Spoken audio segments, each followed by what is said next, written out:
चले हो। अरे काहे न भाव देलू हो, झाड़ के बड़ी चले हो।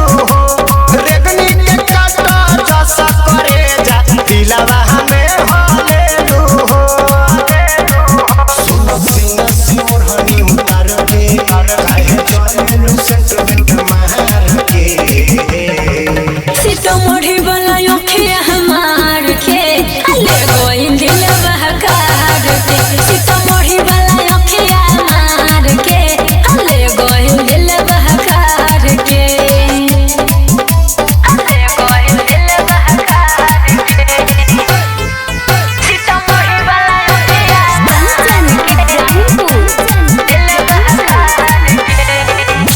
कवन लइका से मिल गइल दिल हो, सहजल सवरलू जरलू हमर महफिल हो। करे जा कवन लइका से मिल गइल दिल हो, सहजल सवरलू जरलू हमर महफिल हो। काहे भागेलू हवादार के, सोम शुक्र शनि चरिता बहार के। सीतामढ़ी वाला अखिया हमार के ले गोइल दिल बहकार के। सीतामढ़ी वाला अखिया हमार के ले गोइल दिल बहकार के। ले गोइल दिल बहकार के।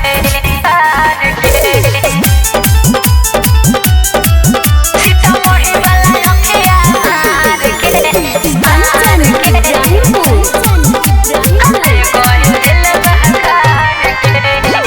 अमरी सलालो के सहलो न सहाला, काहे गोरी मार दिहलू दिलवा पभाला।